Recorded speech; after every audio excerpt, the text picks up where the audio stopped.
Hello friends, welcome to daily class. Daily class में आपका स्वागत है। तो दोस्तों, आज की इस 12:30 बजे वाली सेशन में आप सभी का स्वागत है। तो दोस्तों, आज हम बात करने वाले हैं प्रैक्टिस सेट के सामान्य विज्ञान के क्वेश्चंस के बारे में। तो आज के इस सेशन में जो है आपको टॉप 100 सामान्य विज्ञान के क्वेश्चनों का प्रैक्टिस करना है। और दोस्तों, अगर आपने अभी तक हमारे यूट्यूब चैनल डेली क्लास को सब्सक्राइब नहीं किया है तो प्लीज़ हमारे यूट्यूब चैनल डेली क्लास को सब्सक्राइब कर लें, ताकि आने वाली क्लास की नोटिफिकेशन सबसे पहले आप तक पहुंच सके। तो दोस्तों, आज जो है वो है क्या है, सामान्य विज्ञान के प्रैक्टिस सेट का क्वेश्चन का प्रैक्टिस करना है। तो दोस्तों, अगर आपको इस सेशन का पीडीएफ चाहिए तो आप हमारे टेलीग्राम लिंक से इस पीडीएफ को डाउनलोड कर सकते हैं। तो हमारा जो टेलीग्राम ग्रुप है उसका लिंक आपको नीचे डिस्क्रिप्शन बॉक्स में दे दिया गया है, जहाँ से आप ज्वाइन होकर के इस पीडीएफ को फ्री में प्राप्त कर सकते हैं। तो दोस्तों, बिना समय गवाए अब हम चलते हैं अपने क्वेश्चंस की तरफ। तो आप सभी को गुड आफ्टरनून। तो दोस्तों, अब जो है क्या करना है, अब हमें क्वेश्चनों का प्रैक्टिस करना है। तो जैसे कि यहाँ पे है, आपको जो है क्वेश्चन को देखना है और उसका आंसर देना है। तो चलते हैं, क्वेश्चन को स्टार्ट करते हैं।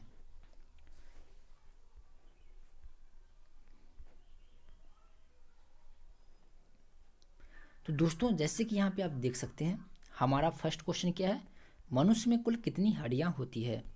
अब आपको बताना है कि मानव शरीर में कुल कितनी हड्डियाँ होती है। बहुत ही इजी क्वेश्चन है, आपको जल्दी से इसका आंसर बताना है कि मनुष्य में कुल कितनी हड्डियाँ पाई जाती है। तो कुल कितनी पाई जाती है, 206। कितनी हड्डियाँ, 206 हड्डियाँ। बिल्कुल सही जवाब है आप सभी का। मनुष्य में कुल कितनी हड्डियाँ पाई जाती है, तो 206 हड्डियाँ पाई जाती है। तो दोस्तों, नेक्स्ट क्वेश्चन जो है हमारा, नवजात शिशुओं में हड्डियों की संख्या कितनी होती है। तो जो नवजात बच्चा होता है उसमें कितनी हड्डियाँ पाई जाती है। बहुत ही इजी क्वेश्चन है, आपको जल्दी से इसका आंसर देना है कि नवजात शिशुओं में हड्डियों की संख्या कितनी होती है। तो दोस्तों, कितनी होती है, 300। नवजात शिशु में हड्डी की संख्या कितनी होती है, 300। बिल्कुल सही जवाब है आपका। कितना हो जाएगा, 300। नेक्स्ट है, तो दोस्तों नेक्स्ट क्वेश्चन है, मनुष्य की खोपड़ी में कितनी अस्थियाँ होती है। तो जल्दी से कमेंट करना है आपको कि मनुष्य की खोपड़ी में कितनी अस्थियाँ पाई जाती है। तो इसका सही आंसर क्या हो जाएगा, मनुष्य की खोपड़ी में कितनी अस्थियाँ पाई जाती है, तो 29 अस्थियाँ। कितनी पाई जाती है, 29। हमारा सही आंसर क्या हो जाएगा, ए। तो दोस्तों, नेक्स्ट क्वेश्चन है हमारा, मनुष्य के शरीर में पसलियों के कितने जोड़े पाए जाते हैं। जल्दी से कमेंट करके बताना है कि मनुष्य के शरीर में पसलियों को कितने जोड़े जाते हैं, यानी कितने जोड़े पसलियाँ होती है मनुष्य के शरीर में। तो 12 जोड़े। मनुष्य के शरीर में कुल कितने जोड़े पसलियाँ होती है, 12 जोड़े। इसका सही आंसर क्या हो जाएगा दोस्तों, ए। नेक्स्ट है, मानव शरीर की सबसे छोटी हड्डी कौन सी है। बहुत ही इजी क्वेश्चन है दोस्तों। तो आपको जल्दी से बताना है कि मानव शरीर की सबसे छोटी हड्डी कौन सी है। तो मानव शरीर की सबसे छोटी हड्डी है स्टेप्स। स्टेप्स जो है वो मानव शरीर की सबसे छोटी हड्डी है। तो हमारा सही आंसर क्या हो जाएगा, सी। बहुत ही अच्छा जवाब आ रहा है आप लोगों का। तो इस सेशन को अपने दोस्तों के साथ शेयर करना ना भूलें। तो दोस्तों, नेक्स्ट क्वेश्चन है, मानव शरीर की सबसे लंबी हड्डी कौन सी है। तो जल्दी से आपको कमेंट करके बताना है कि मानव शरीर की सबसे लंबी हड्डी कौन सी है। तो कौन सी है, फीमर। फीमर जो है ये मानव शरीर की सबसे लंबी हड्डी है। तो दोस्तों, बहुत ही इजी क्वेश्चन आ रहा है, तो आपको जल्दी जल्दी से सबका आंसर देना है। जैसे कि यहाँ पे आप देख सकते हैं, हमारा नेक्स्ट क्वेश्चन क्या है, टीबिया नामक हड्डी कहाँ पाई जाती है। तो अब आपको जल्दी से कमेंट करके बताना है कि टीबिया नामक हड्डी जो है मनुष्य के किस अंग में पाया जाता है। तो जल्दी से आंसर कीजिए कि इसका सही आंसर क्या होगा। तो इसका सही आंसर क्या हो जाएगा, टांग में। टीबिया नामक हड्डी जो है कहाँ पाया जाता है, तो मानव शरीर के टांग में पाया जाता है। बिल्कुल सही जवाब है आप लोगों का। टीबिया नामक हड्डी कहाँ पाई जाती है, टांग में। तो दोस्तों, नेक्स्ट क्वेश्चन क्या है हमारा, नेक्स्ट क्वेश्चन है, दांत तथा हड्डियों में पाया जाने वाला तत्व कौन सा है। तो अब आपको ये बताना है कि दांत और हड्डी में कौन सा तत्व पाया जाता है। तो जल्दी से आपको बताना है कि दांत में कौन सा तत्व पाया जाता है। तो कैल्शियम और फास्फोरस। आप सभी को पता होगा कि दांत और हड्डी में जो है कैल्शियम और फास्फोरस पाया जाता है। तो दोस्तों, नेक्स्ट क्वेश्चन है हमारा, अस्थियों एवं पेशियों के आपस में जोड़ता है। तो जल्दी से आपको कमेंट करके बताना है कि अस्थियों और पेशियों को आपस में जोड़ता है। तो कौन जोड़ता है आपस में, जल्दी से बताना है आपको, कौन सा जोड़ता है आपस में अस्थियों और पेशियों को। तो टेंडन। कौन जोड़ता है, टेंडन। नेक्स्ट क्वेश्चन है हमारा, मनुष्य के जीवन काल में कितने दांत 2 बार विकसित होते हैं। तो इसका आंसर तो आप सभी को पता होगा कि मनुष्य के जीवन काल में कितने दांत 2 बार विकसित होते हैं। तो कितने दांत 2 बार विकसित होते हैं? तो जल्दी से आपको आंसर देना है 20 दांत। मनुष्य के जीवन काल में है 2 दांत जो है वो कितने बार विकसित होते हैं? 20 बार विकसित होते हैं। कितने बार? 20 बार। तो दोस्तों नेक्स्ट क्वेश्चन है हमारा, बहुत ही इंपॉर्टेंट क्वेश्चन है। मानव शरीर में पाचन का अधिकांश भाग किस में संपन्न होता है? यह क्वेश्चन जो है बिहार पुलिस कांस्टेबल के 2019 में पूछा गया क्वेश्चन है। तो मानव शरीर के पाचन का अधिकांश भाग किस अंग में संपन्न होता है? बिल्कुल सभी आप किस अंग में संपन्न होता है? तो इसका सही आंसर हो जाएगा छोटी आंत में। तो इसका आंसर क्या हो जाएगा? छोटी आंत। नेक्स्ट क्वेश्चन है हमारा, मनुष्य में पाचन क्रिया कहाँ प्रारंभ होता है? तो दोस्तों हमारा अगला क्वेश्चन क्या है? मनुष्य में पाचन क्रिया कहाँ प्रारंभ होता है? तो जल्दी से आंसर कीजिए, कहाँ प्रारंभ होता है? तो मनुष्य में पाचन क्रिया जो है किस अंग से प्रारंभ होता है? तो मुख गुहा से। कहाँ से प्रारंभ होता है? मुख गुहा से। तो दोस्तों नेक्स्ट क्वेश्चन है हमारा, मानव की पाचन नली लगभग कितने फीट लंबी होती है? तो जल्दी से कमेंट कीजिए कि मानव की पाचन नली कितने फीट लंबी होती है। बहुत ही इजी क्वेश्चन है। तो कितनी फीट लंबी होती है? 24 फीट। कितनी फीट? 24 फीट लंबी होती है। तो मानव की पाचन नली 24 फीट लंबी होती है। तो दोस्तों अगर आपने अभी तक इस सेशन को लाइक नहीं किया है तो प्लीज़ इस सेशन को लाइक कर लें और हमारे यूट्यूब चैनल डेली क्लास को सब्सक्राइब करना ना भूलें। तो दोस्तों नेक्स्ट क्वेश्चन है, मुख में मंड का शर्करा पाचन किसके द्वारा होता है? मंड मीन्स स्टार्च। तो मुख में जो स्टार्च का शर्करा में पाचन किसके द्वारा होता है? तो किसके द्वारा होता है? जल्दी से आपको आंसर करना है कि स्टार्च का शर्करा का पाचन किसके द्वारा होता है। तो इसका सही आंसर क्या हो जाएगा?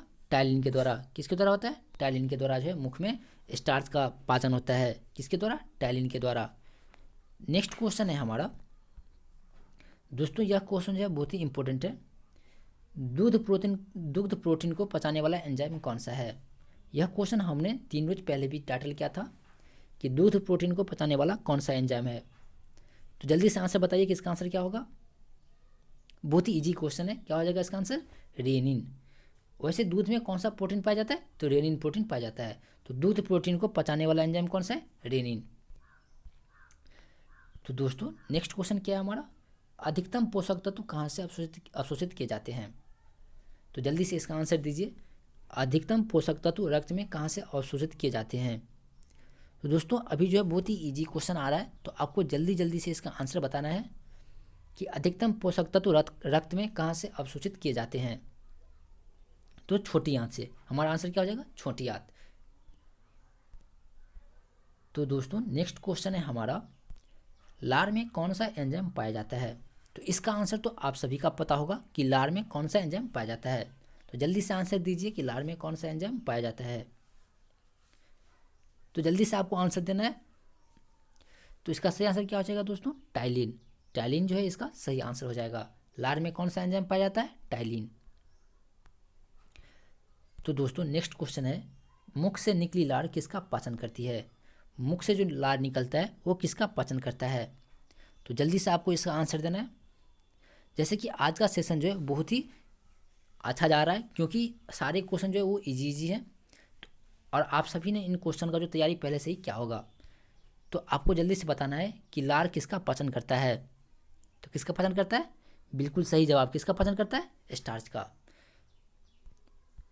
नेक्स्ट क्वेश्चन है दोस्तों, नेक्स्ट क्वेश्चन है, निम्नलिखित में से किस अम्ल की उपस्थिति मानव पेट में होती है? तो अब आपको जल्दी से कमेंट करके बताना है किस अम्ल की उपस्थिति जो है मानव के पेट में होता है। तो कौन सा अम्ल मानव के पेट में उपस्थित होता है? तो इसका सही आंसर क्या हो जाएगा? Hydrochloric acid. कौन सा अम्ल? हाइड्रोक्लोरिक अम्ल। तो मानव के पेट में कौन सा अम्ल उपस्थित रहता है? हाइड्रोक्लोरिक अम्ल। बिल्कुल सही जवाब है आप लोगों का। और दोस्तों इस सेशन को अपने दोस्तों के साथ ज़रूर शेयर करें। नेक्स्ट क्वेश्चन है, बचे हुए भोजन में मौजूद विषैले पदार्थ का कौन सा अंग चूषण करता है? तो बचे हुए भोजन में मौजूद विषैले पदार्थ जो है वो कौन सा अंग जो है अपने अंदर एब्जॉर्ब कर लेता है? तो कौन सा अंग है? बिल्कुल सही जवाब। कौन सा अंग है? यकृत। कौन सा अंग है? यकृत। नेक्स्ट क्वेश्चन है दोस्तों, नेक्स्ट क्वेश्चन जो है वो हमारा क्या है? पेप्सिन क्या है? यह क्वेश्चन जो है 2020 में पूछा गया था। तो आपको बताना है कि पेप्सिन क्या है। तो 2020 में पूछा जाने वाला यह एक बहुत ही इंपॉर्टेंट क्वेश्चन है। कि पेप्सिन जो है वो क्या है। तो जल्दी से इसका आंसर क्या हो जाएगा, पेप्सिन एक एंजाइम है। पेप्सिन क्या है, पेप्सिन एक एंजाइम है। तो इसका सही आंसर क्या हो जाएगा, एंजाइम। पेप्सिन क्या है, एक एंजाइम है।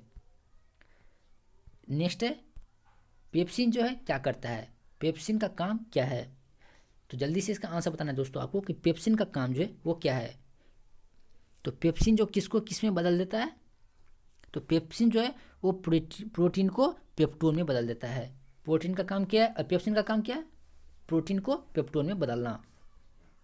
तो दोस्तों इसका सही आंसर क्या हो जाएगा, बी। दोस्तों अगर आपने अभी तक अपने दोस्तों के साथ शेयर नहीं किया तो प्लीज़ अपने दोस्तों के साथ इस वीडियो को जरूर शेयर करें।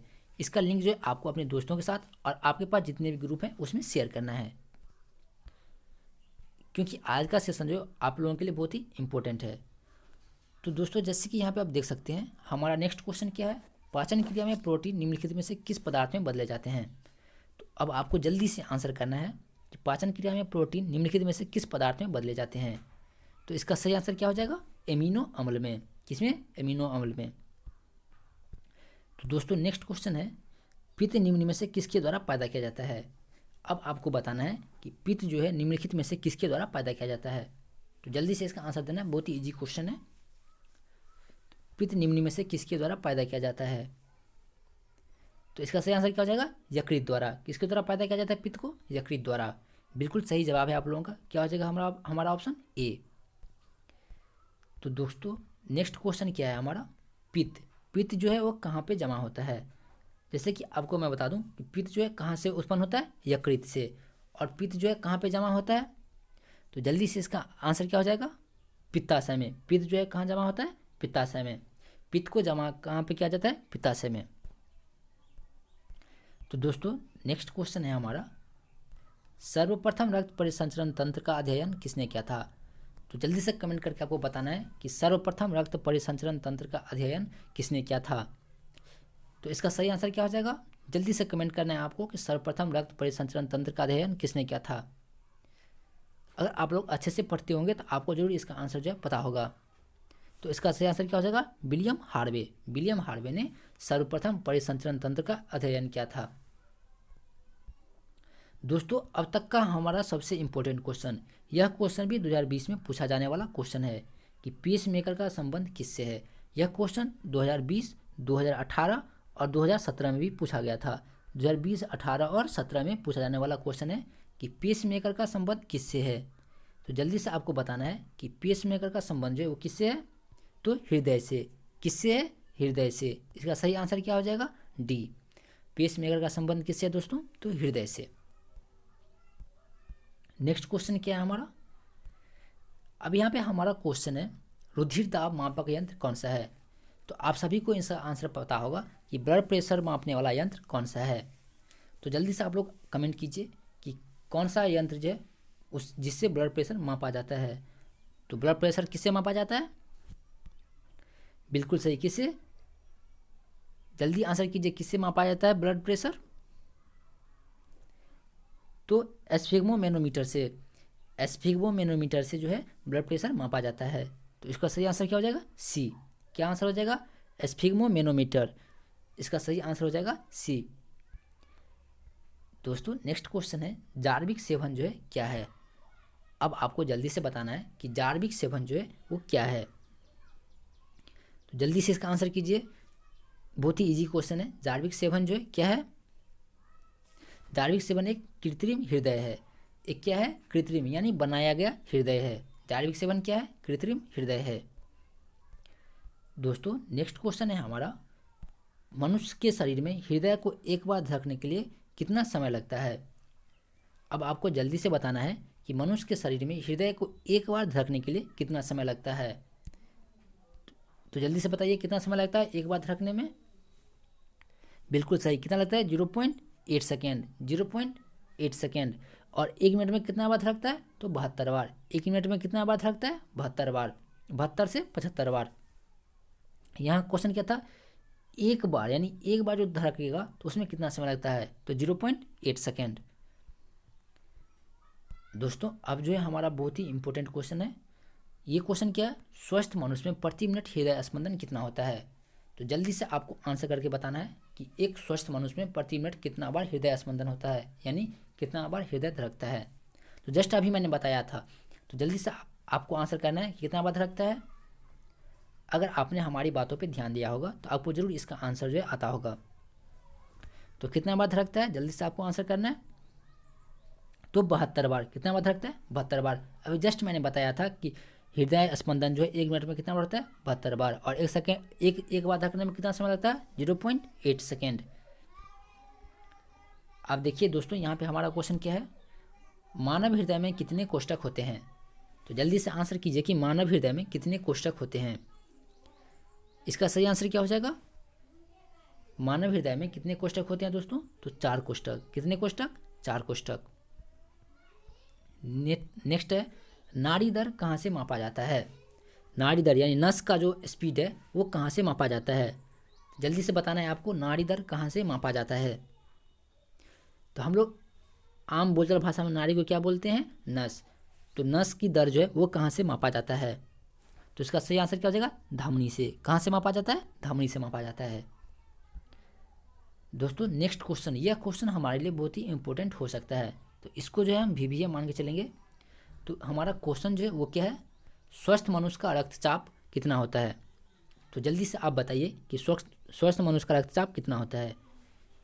इसका आंसर तो आप सभी को पता होगा और ये क्वेश्चन बहुत ही ईजी है। तो आपको जल्दी से बताना है कि स्वस्थ मनुष्य का रक्तचाप जो है वो कितना होता है। अगर आप पढ़ते होंगे तो आपको जरूर पता होगा कि रक्तचाप कितना होता है, 120/80, यानी 120 mm वो 180 यानी 80 mm, तो 120/80 होता है। तो स्वस्थ मनुष्य का रक्तचाप कितना होता है, 120/80। नेक्स्ट है, सामान्य जीवन काल में मनुष्य का हृदय कितनी बार धड़कता है। अब बताइए, एक मनुष्य की सामान्य जीवन काल कितने सालों के लिए होती है, 45 से 60 सालों के लिए। 45 से 60 साल तक जो है एक सामान्य जीवन कहलाता है। तो अब आपको बताना है यहाँ पे जो है सामान्य जीवन कितने वर्षों का लेंगे, 60 वर्षों का। सामान्य जीवन कितने वर्षों का, 60 वर्षों का। तो सामान्य जीवन काल में मनुष्य का हृदय जो है कितनी बार धड़कता है। तो आपको तो पता ही होगा कि 1 मिनट में कितनी बार धड़कता है, 72 बार। तो अब बताइए कि 60 साल में जो है कितनी बार धड़केगा। तो एक सामान्य जीवन में मनुष्य का हृदय जो है कितनी बार धड़कता है, तो एक अनुमानित लगाया गया है कि यह 2 अरब बार धड़कता है। कितना बार, 2 अरब। कितना बार धड़कता है एक मनुष्य के जीवन काल में, 2 अरब। 1 मिनट में कितना धड़कता है, 72 बार। 1 मिनट में 72 बार। और एक धड़कन में कितना समय लगता है, एक धड़कने में कितना समय लगता है, 0.8 सेकेंड। तो दोस्तों नेक्स्ट क्वेश्चन क्या है हमारा, शरीर की विशालतम धमनी कौन सी है। तो जल्दी से आपको आंसर करना है कि शरीर की विशालतम धमनी जो है वो कौन सी है। तो कौन सी है, एरोटा। शरीर की सबसे विशालतम धमनी कौन सी है दोस्तों, तो एरोटा। सही ऑप्शन क्या हो जाएगा, बी। चलिए दोस्तों नेक्स्ट क्वेश्चन पे चलते हैं। नेक्स्ट क्वेश्चन है हमारा, स्वस्थ मानव के शरीर में रक्त की कुल मात्रा कितनी होती है। अब आपको जल्दी से आंसर करना है कि एक स्वस्थ व्यक्ति के शरीर में रक्त की कुल मात्रा जो है वो कितनी होती है। तो जल्दी से आंसर कीजिए, कितना होता है। तो शरीर के वजन का 7%। कितना होता है रक्त की मात्रा, शरीर के वजन का 7%।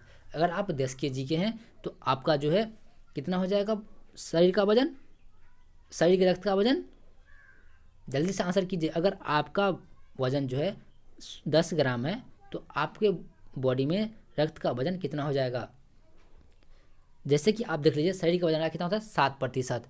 तो 10 का 7% कितना हो जाएगा, कितना हो जाएगा 10 का 7%।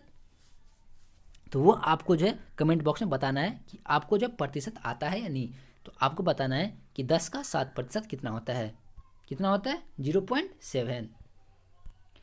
नेक्स्ट है, एक वयस्क में रक्त का औसत आयतन कितना होता है। तो दोस्तों जल्दी से आपको बताना है कि एक वयस्क में रक्त का औसतन आयतन कितना होता है। तो कितना हो जाएगा इसका सही आंसर, 5 से 6 लीटर। तो एक वयस्क में रक्त का औसत आयतन जो है कितना होता है, 5 से 6 लीटर। यानी एक वयस्क में कितना ब्लड पाया जाता है, 5 से 6 लीटर। अब देखिए दोस्तों नेक्स्ट क्वेश्चन है हमारा, यह क्वेश्चन हमने पिछले कई बार रिवाइज किया है कि मानव रक्त का पीएच मान कितना होता है। तो इसका आंसर तो आपको कमेंट बॉक्स में देना है कि मानव के रक्त का पीएच मान जो है कितना होता है। तो आपको 39 का आंसर जो क्या करना है, कमेंट बॉक्स में देना है। तो वैसे आप सभी को पता होगा कि मानव रक्त का पीएच मान कितना होता है। नेक्स्ट क्वेश्चन है, मानव शरीर में रुधिर बैंक का कार्य कौन करता है? ये क्वेश्चन हमारे लिए बहुत ही इंपॉर्टेंट है कि मानव शरीर में रुधिर बैंक का कार्य कौन करता है। तो बिहार कर्मचारी चयन आयोग 2016 में जो ये क्वेश्चन पूछा गया था कि मानव शरीर में रुधिर बैंक का कार्य कौन करता है।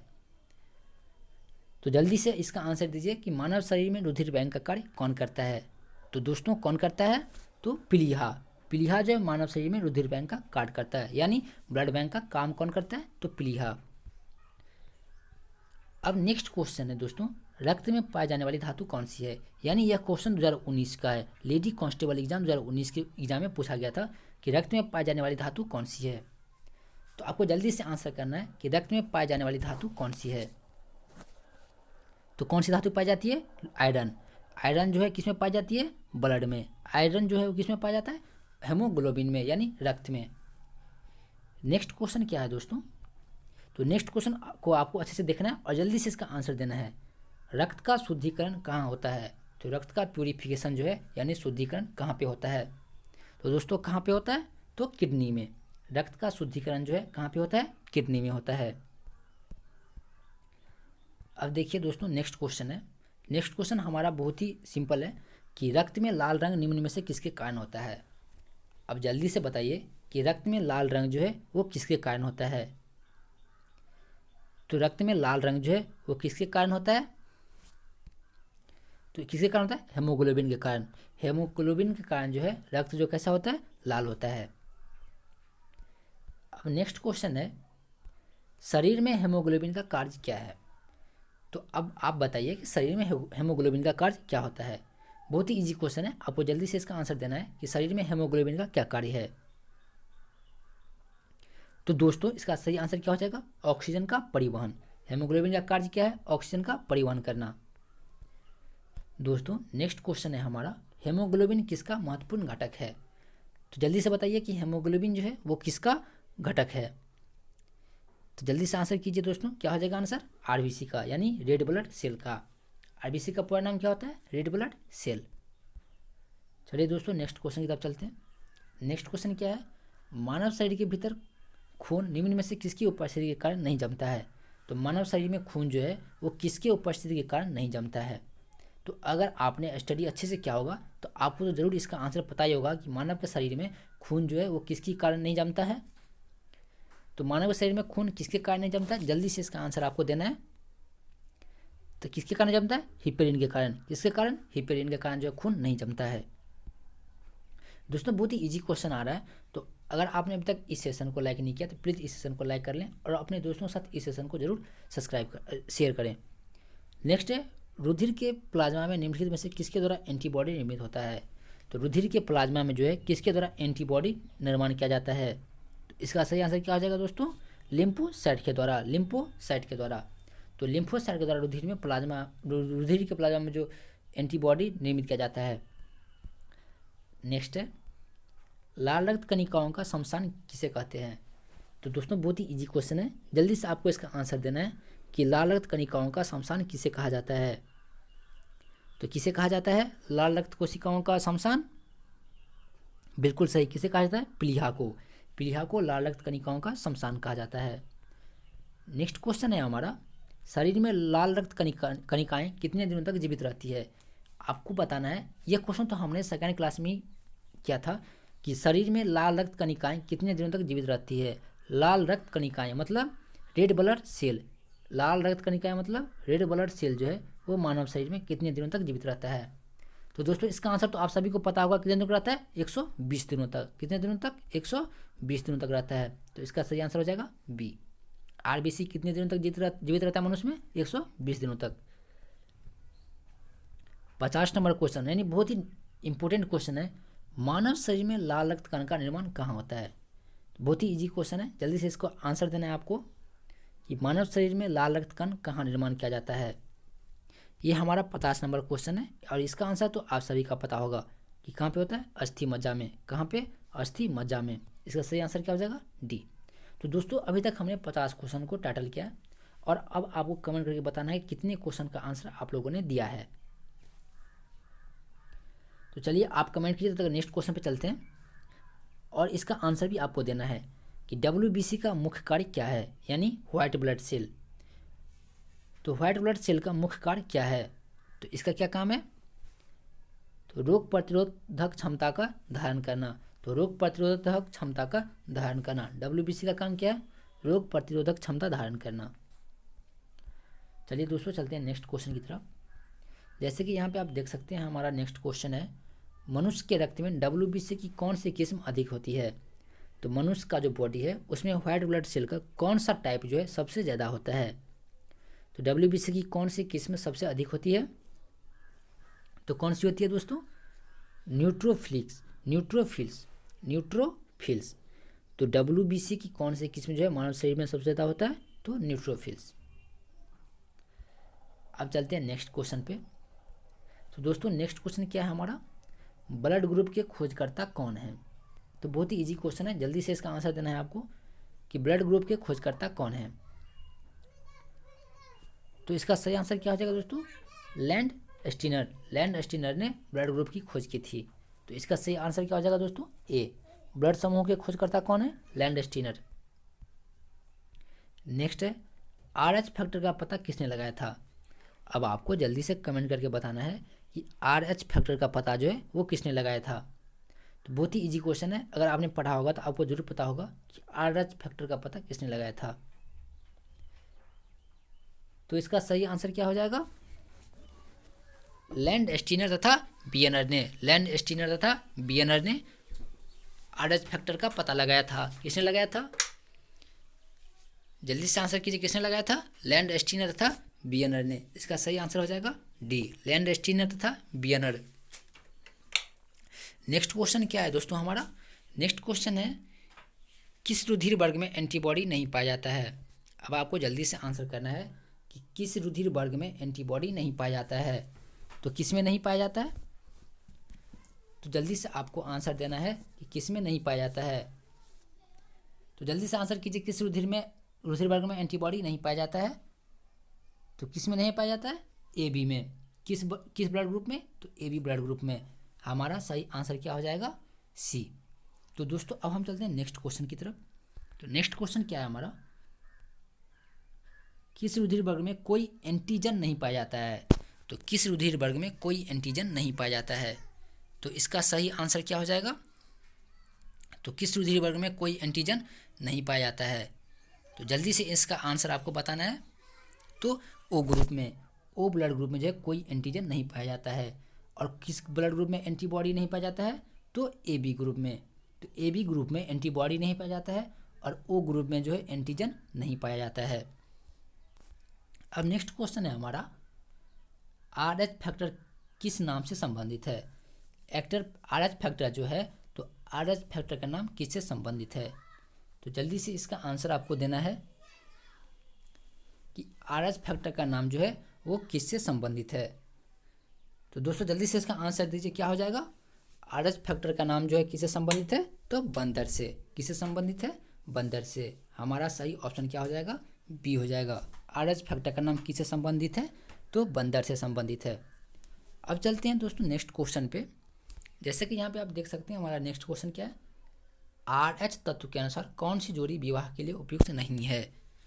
तो कौन सी जोड़ी जो है वो विवाह के लिए उपयुक्त नहीं है? तो हमारा सही ऑप्शन क्या हो जाएगा? तो दोस्तों जल्दी से आपको बताना है कि हमारा कौन सा ऑप्शन इसका सही होगा। अगर आपने अच्छे से तैयारी किया होगा बिहार पुलिस कांस्टेबल का, तो इसका आंसर आपको जरूर पता होगा। तो इसका सही आंसर क्या हो जाएगा? RH प्लस तथा RH माइनस महिला। तो कौन सी जोड़ी विवाह के लिए सही नहीं है? तो RH प्लस पुरुष तथा RH महिला जो है माइनस में महिला, वो उपयुक्त नहीं है। तो हमारा सही ऑप्शन क्या हो जाएगा? RH प्लस पुरुष तथा RH माइनस महिला जो है वो विवाह जोड़ी के लिए सही नहीं है। नेक्स्ट है, कौन सा रक्त समूह सर्वग्राही है? तो कौन सा रक्त समूह जो है वो सर्वग्राही है? तो जल्दी से आपको आंसर करके बताना है कि कौन सा रक्त जो है सर्वग्राही है। तो इसके लिए आपको टोटल 5 सेकंड का टाइम दिया जाता है और आपको जल्दी से बताना है कि कौन सा रक्त समूह जो है वो सर्वग्राही है। और यह क्वेश्चन जो है 2019 का क्वेश्चन है, तो आपको तो आता ही होगा कि इसका आंसर क्या हो जाएगा। तो जल्दी से बताइए क्या आंसर होगा इसका। तो कौन सा ब्लड ग्रुप ऐसा है जो सभी ब्लड ग्रुप वालों से ब्लड ले सकता है, यानी सर्वग्राही है, यानी सबका ब्लड ले सकता है। तो जल्दी बताइए, परसों ही क्वेश्चन हमने देखा था कि कौन सा जो है सो रक्त समूह सर्वग्राही होता है, तो ए बी। कौन सा होता है? A B blood group. वो ए बी ब्लड ग्रुप जो है वो किसी भी ब्लड ग्रुप से ब्लड ले सकता है। अब दोस्तों नेक्स्ट क्वेश्चन है हमारा, निम्न रक्त वर्ग सार्वत्रिक दाता है, यानी कौन सा ऐसा ब्लड ग्रुप है जो सभी ब्लड ग्रुप को अपना ब्लड दे सकता है। तो यह क्वेश्चन तो आपके लिए बहुत ही इंपॉर्टेंट होगा, क्योंकि जब हमने साइंस का फर्स्ट सीरीज का क्लास किया था उसमें भी हमने ये क्वेश्चन दिया था। उसके बाद से जितने भी साइंस के क्वेश्चन हमने करवाए हैं सब में ये क्वेश्चन आया था। तो आपको जल्दी से बताना है कि निम्न रक्त वर्ग सार्वत्रिक दाता कौन होता है, यानी कौन सा रक्त समूह सबको अपना ब्लड दे सकता है। जल्दी से आंसर कीजिए, कौन दे सकता है? बिल्कुल सही, O blood group. O blood group जो है अपना ब्लड सभी ब्लड ग्रुप वाले को दे सकता है। तो चलिए दोस्तों चलते हैं नेक्स्ट क्वेश्चन की तरफ। नेक्स्ट क्वेश्चन हमारा बहुत ही इंपॉर्टेंट है, और हमारा क्वेश्चन इसलिए इंपॉर्टेंट है कि यह क्वेश्चन लग रहा है कि इस बार बिहार पुलिस कांस्टेबल में आ सकता है। जैसे कि यहाँ पे देख लीजिए, हमारा क्वेश्चन है, मस्तिष्क के किस भाग में भूख लगने व भोजन से तृप्ति की अनुभूति कराने का केंद्र स्थित होता है। तो आपको बताना है कि मस्तिष्क के किस भाग में भूख लगने और भोजन से तृप्ति की अनुभूति कराने का केंद्र स्थित होता है। यह क्वेश्चन जो है बिहार पुलिस के बिहार सचिवालय के एग्जाम में पूछा गया था कि मस्तिष्क के किस भाग में भूख लगने व भोजन से तृप्ति की अनुभूति कराने का केंद्र स्थित है। यह क्वेश्चन जो है बिहार सचिवालय एग्जाम 2016 में जो हुआ था उसका क्वेश्चन है ये। तो मस्तिष्क के किस भाग में भूख लगने व भोजन से तृप्ति की अनुभूति कराने का केंद्र स्थित है। तो इसका सही आंसर क्या हो जाएगा? हाइपोथैलेमस। हाइपोथैलेमस, इसका सही आंसर क्या हो जाएगा? हाइपोथैलेमस। तो मस्तिष्क के किस भाग में भूख लगने व भोजन की तृप्ति से अनुभूति कराने का केंद्र स्थित है? हाइपोथैलेमस। नेक्स्ट है, मानव शरीर में बुद्धि का केंद्र कौन सा होता है। तो आप जल्दी से आंसर कीजिए कि मानव के मस्तिष्क में बुद्धि का केंद्र कौन सा होता है। अगर आप लोगों ने साइंस का अच्छे से तैयारी किया होगा तो आपको जरूर इसका आंसर जो है आता ही होगा। तो जल्दी से बताइए कि मानव मस्तिष्क में बुद्धि का केंद्र कौन सा है। दोस्तों जल्दी से बताइए कि क्या होगा इसका आंसर? सेरेब्रम। मानव मस्तिष्क में बुद्धि का केंद्र कौन सा है? सेरेब्रम। तो दोस्तों इन सारे क्वेश्चन का आंसर जो है आपको प्रैक्टिस करना है, क्योंकि जब हम एक ऑनलाइन का क्लास करेंगे तो उसमें आंसर जो है आपको देना पड़ेगा। उसमें क्वेश्चन दिया जाएगा कि मानव मस्तिष्क में बुद्धि का केंद्र कौन सा है, तो सेरेब्रम। सेरेब्रम जो क्या है? मानव मस्तिष्क में बुद्धि का केंद्र है। नेक्स्ट है, आपको हम इतने अच्छे से प्रैक्टिस करवाएंगे कि आपको कोई भी क्वेश्चन जो है मतलब रटने की जरूरत नहीं पड़ेगा, और आप कभी भूल भी नहीं सकते हैं। नेक्स्ट क्वेश्चन है, मनुष्य के मस्तिष्क का सबसे बड़ा भाग कौन सा है। तो जल्दी से बताइए कि मनुष्य के मस्तिष्क का सबसे बड़ा भाग कौन सा है। अगर आपने हायर सेकेंडरी स्कूल में अच्छे से पढ़ा होगा तो आपको इसका आंसर तो देखते ही आ गया होगा कि मनुष्य के मस्तिष्क का सबसे बड़ा भाग कौन सा है। तो कौन सा है? प्रमस्तिष्क। मनुष्य के मस्तिष्क का सबसे बड़ा भाग कौन सा है? प्रमस्तिष्क। अब देखिए दोस्तों, नेक्स्ट क्वेश्चन है हमारा, तंत्रिका तंत्र की लघुत्तम संरचनात्मक तथा शरीर क्रियात्मक इकाई क्या है। तो तंत्रिका तंत्र की संरचनात्मक और क्रियात्मक इकाई कौन सा है। तो जल्दी से आंसर दीजिए कि तंत्रिका तंत्र का संरचनात्मक और क्रियात्मक इकाई जो है वो कौन सा है। तो दोस्तों कौन सा है? न्यूरॉन। तंत्रिका तंत्र का संरचनात्मक तथा क्रियात्मक इकाई कौन सा है? तो न्यूरॉन। इसका सही आंसर क्या हो जाएगा दोस्तों? डी। नेक्स्ट है, मानव शरीर की सबसे लंबी कोशिका कौन सी है। तो अब आप जल्दी से बताइए कि मानव शरीर की सबसे लंबी कोशिका कौन सी है। तो दोस्तों जल्दी से बताइए कि मानव शरीर की सबसे लंबी कोशिका कौन सी है। तो तंत्रिका कोशिका। कौन सी कोशिका? तंत्रिका कोशिका। और दोस्तों आपके लिए एक सूचना है कि अगर आपने एसएससी, सीएचएसएल, सीजीएल या स्टोनो का फॉर्म अप्लाई किया है तो उसके लिए आपको जो है टॉप 30 डेज का रीजनिंग क्लास करवाया जाएगा, जो कि स्टार्ट होगा कब से? तो 29 जनवरी से। 29 जनवरी से आपको जो है जितने भी सीएचएसएल के टॉप क्वेश्चन होते हैं रीजनिंग का, उन सारे का प्रैक्टिस करवाया जाएगा। तो कब से स्टार्ट होगा? 29 जनवरी से। तो दोस्तों अब जो है हम चलते हैं नेक्स्ट क्वेश्चन की तरफ। नेक्स्ट क्वेश्चन की तरफ जाने से पहले अगर आपने अभी तक हमारा यूट्यूब चैनल डेली क्लास को सब्सक्राइब नहीं किया तो प्लीज़ हमारा यूट्यूब चैनल डेली क्लास को सब्सक्राइब कर लें। तो दोस्तों नेक्स्ट क्वेश्चन है, मनुष्य में मेरुदंड कितनी जोड़ी तंत्रिका निकलती है। तो आपको बताना है कि मनुष्य में मेरुदंड से कितनी जोड़ी तंत्रिका निकलती है। तो कितनी जोड़ी तंत्रिका निकलती है? जल्दी से इसका आंसर आपको बताना है कि मनुष्य में मेरुदंड से कितनी जोड़ी तंत्रिका निकलती है। बहुत ही अच्छा क्वेश्चन है, जल्दी से इसका आंसर देना है आपको। तो 31 जोड़ी, कितना जोड़ा? 31 जोड़ी तंत्रिका तंत्र निकलती है। कहाँ से निकलती है? तो मेरुदंड से। तो आपको ऑनलाइन में दिया जाएगा कि 31 जोड़ी तंत्रिका तंत्र जो है कहाँ से निकलती है? तो मेरुदंड से। नेक्स्ट है, श्वसन की क्रिया कहाँ संपन्न होती है? श्वसन की क्रिया जो है वो कहाँ पे संपन्न होती है? तो बहुत ही इजी क्वेश्चन है, जल्दी से इसका आंसर आपको देना है कि श्वसन की क्रिया कहाँ संपन्न होती है। तो दोस्तों इसका सही आंसर क्या हो जाएगा? माइटोकॉन्ड्रिया में। श्वसन की क्रिया कहाँ पे संपन्न होती है? माइटोकॉन्ड्रिया में। नेक्स्ट क्वेश्चन है हमारा, मनुष्य में श्वासोच्छ्वास में बाहर निकलने वाली वायु O2 की मात्रा कितनी होती है? यानी मनुष्य में जब हम सांस छोड़ते हैं, यानी श्वासोच्छ्वास के समय जो है वायु में O2 की मात्रा कितनी निकलती है? जल्दी से आपको बताना है, इसका आंसर क्या हो जाएगा? कुल 17%। कितनी परसेंट निकलता है ऑक्सीजन? 17%। तो मनुष्य में श्वासोच्छ्वास के समय कितनी ऑक्सीजन की मात्रा बाहर निकलती है? तो 17%। नेक्स्ट क्वेश्चन क्या है, मनुष्य 1 मिनट में कितनी बार सांस लेता है? जैसे कि आपको तो पता ही होगा कि 1 मिनट में कितनी बार हमारा दिल धड़कता है, यानी तो 72 बार। कितना बार धड़कता है? 72 बार। उसी प्रकार यहाँ पे हमारा क्वेश्चन है कि 1 मिनट में कितनी बार कोई व्यक्ति सांस ले सकता है? तो मनुष्य 1 मिनट में कितनी बार सांस लेता है? जल्दी से आंसर दीजिए, कितनी बार सांस लेता है? बिल्कुल सही, 14 से 18 बार। कितना बार लेता है? 14 से 18 बार। तो इसका सही आंसर क्या हो जाएगा? ए, मनुष्य 1 मिनट में 14 से 18 बार सांस लेता है। दोस्तों नेक्स्ट क्वेश्चन है, भोजन का ऊर्जा में परिवर्तन कोशिका किस भाग में होता है? तो भोजन का ऊर्जा में परिवर्तन जो है कोशिका के किस भाग में होता है? जल्दी से इसका आंसर आपको देना है कि भोजन का ऊर्जा में परिवर्तन कोशिका के किस भाग में होता है?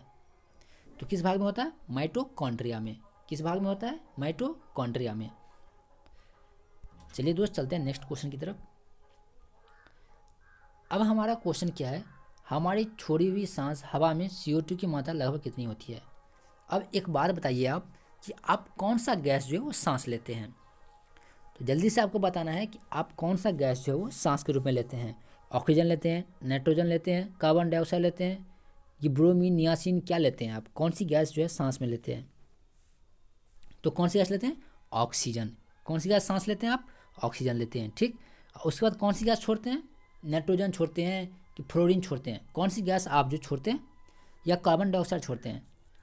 तो कौन सी गैस छोड़ते हैं? कार्बन डाइऑक्साइड, ठीक।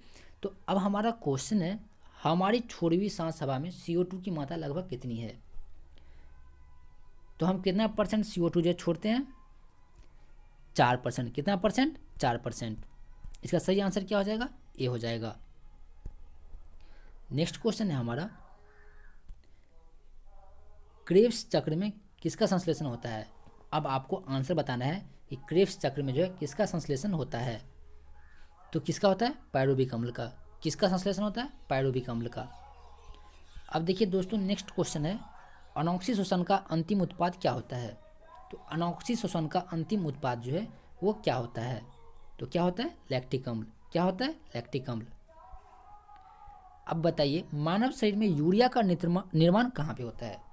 तो मानव शरीर में यूरिया का निर्माण जो है वो कहाँ पे होता है? तो आप सभी को पता होगा कि यूरिया क्या होता है। तो मानव शरीर में यूरिया का निर्माण जो है वो कहाँ पे होता है? जल्दी से आंसर कीजिए कि कहाँ पे होता है यूरिया का निर्माण?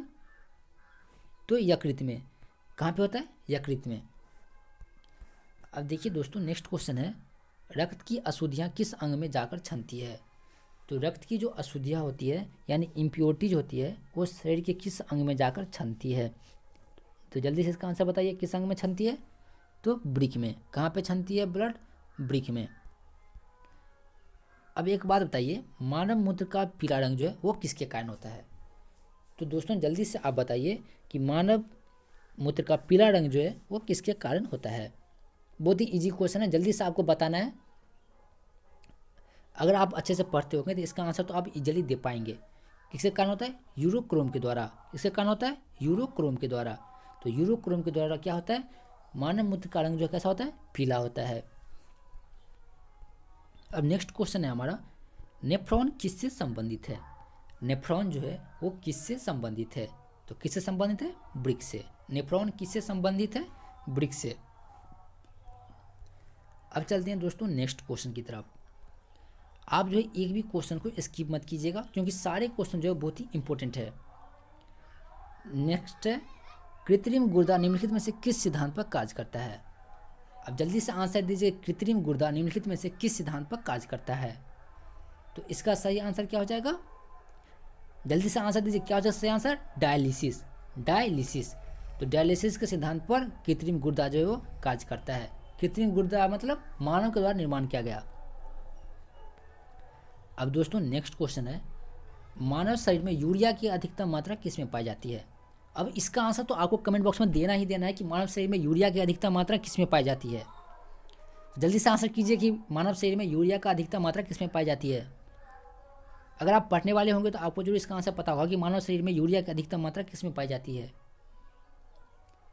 किस में पाई जाती है? मूत्र में। यूरिया की अधिकतम मात्रा किस में पाई जाती है? तो मूत्र में पाई जाती है। बहुत ही इजी क्वेश्चन था।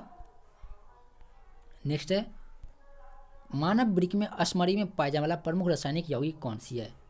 अब जल्दी से बताइए कि मानव वृक्क में अस्मरी में पाए जाने वाला प्रमुख रासायनिक यौगिक कौन सा है? तो जल्दी से इसका आंसर आपको देना है। जल्दी से आंसर दीजिए, क्या हो जाएगा? Calcium oxalate. तो मानव वृक्क में अस्मरी में पाए जाने वाला प्रमुख रासायनिक यौगिक कौन सा है? Calcium oxalate. तो दोस्तों अब जो है हमारा नेक्स्ट क्वेश्चन है, यानी अब हमने कितने क्वेश्चन को टाइटल कर लिया अभी तक? कुल 80 क्वेश्चनों का। और 80 क्वेश्चन जो है वो बहुत ज़्यादा होता है, तो आज हमने सबसे कम समय में 80 क्वेश्चनों का प्रैक्टिस किया है। अब हम चलते हैं 81 यानी 81वां नंबर क्वेश्चन पे। अब क्या है, हेनले का लूप का कार्य किससे संबंधित है? बहुत ही इंपॉर्टेंट क्वेश्चन है। हेनले का लूप का कार्य किससे संबंधित है? तो जल्दी से आपको आंसर देखिए क्या करना है, बताना है कि इसका आंसर क्या हो जाएगा। तो हेनले का लूप का कार्य किससे संबंधित है? तो जल्दी से बताइए किससे संबंधित है? उत्सर्जन तंत्र से। किससे संबंधित है? उत्सर्जन तंत्र से। इसका सही आंसर क्या हो जाएगा? ए। नेक्स्ट क्वेश्चन है दोस्तों, बहुत ही इंपॉर्टेंट क्वेश्चन है, बहुत ही इंपॉर्टेंट क्वेश्चन है। निषेचन की क्रिया कहाँ पे होता है? निषेचन की क्रिया जो है वो कहाँ पे होता है? जल्दी से आपको क्या करना है, कुछ नहीं करना है, सीधा कमेंट बॉक्स में जाना है और इसका आंसर जो है वो टाइप करना है। तो निषेचन की क्रिया जो है वो कहाँ पे होता है? तो जल्दी से बताइए कहाँ पे होता है? तो अंडवाहिनी में। कहाँ पे होता है? अंडवाहिनी में। हमको पता था कि आपको पता नहीं होगा, लेकिन इसका आंसर क्या हो जाएगा? अंडवाहिनी में। इसका सही आंसर क्या हो जाएगा? अंडवाहिनी में। निषेचन की क्रिया कहाँ पे प्रारंभ कहाँ होता है? तो अंडवाहिनी में। इसका सही आंसर क्या हो जाएगा? बी। आई होप कि आपको ये आंसर पता होगा। बहुत अच्छी बात है कि आपको ये आंसर जो पता होगा। निषेचन की क्रिया कहाँ पे होता है? अंडवाहिनी में। नेक्स्ट क्वेश्चन है, गर्भाशय में विकसित हो रहे भ्रूण को किस संरचना द्वारा पोषण मिलता है? तो जल्दी से इसका आंसर आपको आता है तो बताना होगा कि गर्भाशय में विकसित हो रहे भ्रूण को किस संरचना पोषण द्वारा, मतलब गर्भाशय में विकसित हो रहे भ्रूण को किस संरचना द्वारा पोषण मिलता है? तो गर्भाशय में विकसित हो रहा भ्रूण को किस संरचना द्वारा पोषण मिलता है? तो जल्दी से इसका आंसर बताइए किसके द्वारा होता है? तो प्लेसेंटा के द्वारा। किसके द्वारा? प्लेसेंटा के द्वारा। ये सेंटा क्लॉज सेंटा नहीं है, ये गर्भाशय में विकसित हो रहे भ्रूण को संरचना को जो पोषण मिलता है वो किसके द्वारा मिलता है? प्लेसेंटा के द्वारा। नेक्स्ट है, गर्भाशय में मानव भ्रूण किस द्रव में तैरता है? अब आपको जल्दी से क्या करना है, कमेंट करना है और जल्दी से क्या करना है, 84 नंबर का आंसर देना है कि गर्भाशय में मानव भ्रूण किस द्रव में तैरता है। तो इसका सही आंसर क्या हो जाएगा? गर्भाशय में मानव भ्रूण जो है किस द्रव में तैरता है? तो किस में तैरता है? आम्नियाटिक में। आम्नियाटिक क्या है? आम्नियाटिक द्रव में। तो गर्भाशय में मानव भ्रूण किस द्रव में तैरता है? तो आम्नियाटिक में। नेक्स्ट है, गर्भाशय में शिशु के विकास की जानकारी हेतु किसका उपयोग किया जाता है?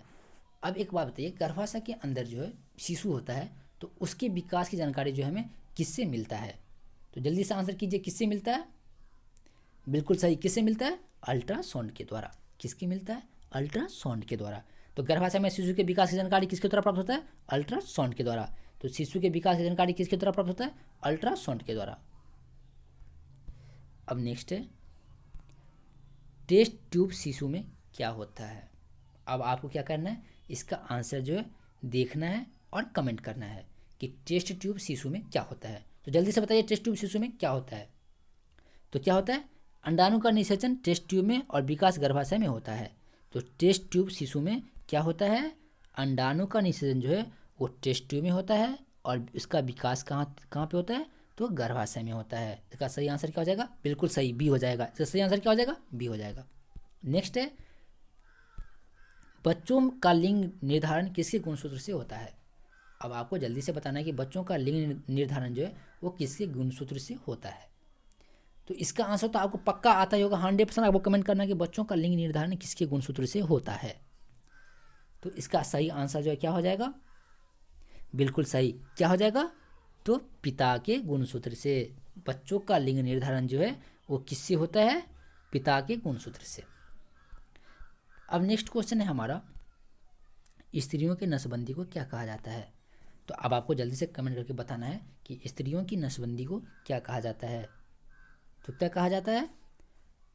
ट्यूबेक्टोमी। ट्यूबेक्टोमी जो है वो क्या है? स्त्रियों की नसबंदी को कहा जाता है ट्यूबेक्टोमी। ट्यूबेक्टोमी क्या कहा जाता है? ट्यूबेक्टोमी। टॉमी मतलब कुताला टॉमी नहीं, ट्यूबेक्टोमी। अब नेक्स्ट क्वेश्चन है हमारा, पुरुषों की नसबंदी को क्या कहा जाता है? अब बताइए, पुरुषों की नसबंदी को क्या कहा जाता है? तो पुरुषों की नसबंदी को क्या कहा जाता है? वैसेक्टोमी। वैसेक्टोमी।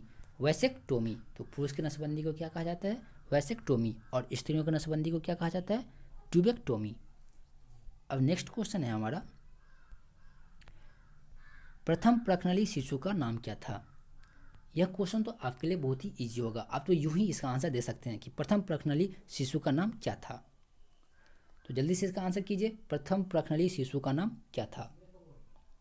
तो क्या नाम था? इंदिरा। क्या नाम था? इंदिरा। तो प्रथम प्रखनली शिशु का क्या नाम था? इंदिरा। तो आप ऐसे भी याद रख सकते हैं कि भारत की प्रथम महिला प्रधानमंत्री कौन थी? इंदिरा गांधी। और प्रथम प्रखनली शिशु का क्या नाम था? तो इंदिरा। नेक्स्ट क्वेश्चन है, निम्नलिखित में से मनुष्य के शरीर में पाई जाने वाली कौन सी ग्रंथि वाहिनी विहीन है? अब आपको जल्दी से बताना है कि मनुष्य के शरीर में पाई जाने वाली कौन सी ग्रंथि वाहिनी विहीन है। जल्दी से इसका आंसर दीजिए, क्या हो जाएगा इसका सही आंसर? तो अंतःस्रावी ग्रंथि। क्या हो जाएगा? अंतःस्रावी ग्रंथि। अब नेक्स्ट क्वेश्चन है, इनमें से कौन अंतःस्रावी ग्रंथि नहीं है? तो अब क्या करना है, आपको जल्दी से आंसर करना है कि इनमें से कौन सा अंतःस्रावी ग्रंथि नहीं है। अगर आपने साइंस पढ़ा होगा तो इसका आंसर तो आपको जरूर पता होगा कि इनमें से कौन सा अंतःस्रावी ग्रंथि नहीं है। तो कौन सा अंतःस्रावी ग्रंथि नहीं है? तो यकृत। यकृत जो क्या है, एक अंतःस्रावी ग्रंथि नहीं है। अब बताइए, मास्टर ग्रंथि किसको कहा जाता है? तो मानव शरीर में किस ग्रंथि को मास्टर ग्रंथि कहा जाता है? यह क्वेश्चन तो आपके लिए बहुत ही ईजी होगा, क्योंकि आप इसका आंसर यूँ ही दे सकते हैं। तो मानव शरीर की किस ग्रंथि को मास्टर ग्रंथि कहा जाता है? तो किस ग्रंथि को मास्टर ग्रंथि कहा जाता है? तो पीयूष ग्रंथि को। पीयूष ग्रंथि को जो है क्या कहा जाता है? मास्टर ग्रंथि कहा जाता है। नेक्स्ट है, मनुष्य के शरीर की सबसे छोटी ग्रंथि कौन सी है? तो दोस्तों आपको जल्दी से बताना है कि मनुष्य के शरीर की सबसे छोटी ग्रंथि कौन सी है।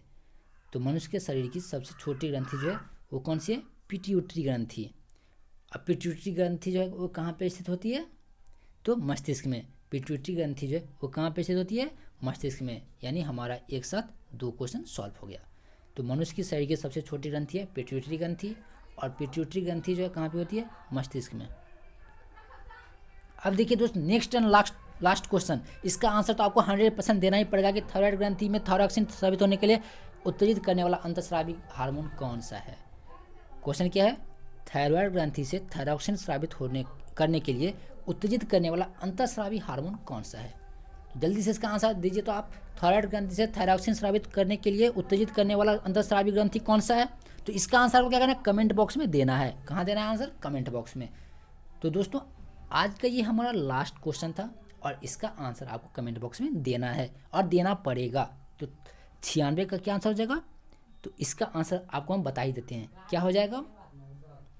तो TSH। अब TSH क्या होता है ये आपको कमेंट बॉक्स में बताना पड़ेगा कि TSH जो है वो क्या होता है। तो दोस्तों आज के लिए बस इतना ही। आई होप कि आपको ये वीडियो अच्छा लगा होगा, तो अपने दोस्तों के साथ ज़रूर शेयर करें। और अगर आपने अभी तक हमारा यूट्यूब चैनल, आपको तो पता ही होगा डेली क्लास, अगर आपने डेली क्लास को सब्सक्राइब नहीं किया होगा तो प्लीज़ हमारे यूट्यूब चैनल डेली क्लास को सब्सक्राइब कर लें, और इस सेशन को अपने दोस्तों के साथ ज़रूर शेयर करें। और अगर आप इस सेशन का PDF चाहते हैं तो आप हमारे टेलीग्राम लिंक से जुड़ करके, यानी टेलीग्राम ग्रुप का लिंक जो है नीचे डिस्क्रिप्शन बॉक्स में दे दिया गया है, वहाँ से आप हमारे टेलीग्राम लिंक से जुड़ सकते हैं। और वहाँ से आपको क्या होगा, ये PDF जो है बिना पैसे का फ्री में मिल जाएगा। So thank you for watching this video. और यहाँ पे आप देख सकते हैं कि यहाँ पे हमारा टॉप क्लासेज है, PDF में आपको ये दे दिया जाएगा। अगर आपको फर्स्ट क्लास देखना है तो आपको सिंपली क्या करना है, क्लिक हेयर पे क्लिक करना है। आपको क्लिक हेयर तो दिख ही रहा होगा, कहाँ पे? यहाँ पे। अगर आप यहाँ पे क्लिक करेंगे तो आप सीधा कहाँ पहुँच जाएंगे, टॉप 25 जीके जीएस के क्वेश्चंस की तरफ। अगर आपको हिस्ट्री पढ़ना है तो कहाँ क्लिक करना है, यहाँ पे क्लिक हेयर, क्लिक हेयर पर क्लिक करते ही काम हो जाएगा सीधा यूट्यूब पे। यूट्यूब पे क्या चलेगा, मूवी नहीं चलेगा, क्या चलेगा, हिस्ट्री टॉप 30 का क्वेश्चन चलेगा। फिर नेक्स्ट है यहाँ पे देखिए GK top 30, science top 30, history top 30 question है, जीके टॉप 100 क्वेश्चन है, टॉप 100 जीके जीएस है, टॉप 100 200 क्वेश्चन भी है, जो कि हमने कल ही अपलोड किया था दोपहर 12 बजे। तो दोस्तों बस आज के लिए इतना ही था, और हम बस यही बोलेंगे कि आप हमारे यूट्यूब चैनल डेली क्लास को सब्सक्राइब करना बिल्कुल भी ना भूलें। और हमारा फेसबुक पेज है डेली क्लास 27। आप लोग तो फेसबुक चलाते होंगे तो डेली क्लास 27 को फॉलो करना ना भूलें। और हमारा टेलीग्राम ग्रुप का लिंक जो आपको नीचे डिस्क्रिप्शन बॉक्स में दे दिया गया है, वहाँ से जाकर आपको क्या करना है, सिंपली क्या करना है, उस लिंक पे क्लिक करना है। लिंक पे क्लिक करते ही आपको क्या होगा, टेलीग्राम ओपन होगा, उसमें जाकर ज्वाइन पे क्लिक करना है, और हमारे ग्रुप का जितना भी PDF है आप वो आसानी ईजिली से डाउनलोड कर सकते हैं। और thank you for watching this video. अब हम मिलते हैं कब, रात में 8:30 बजे।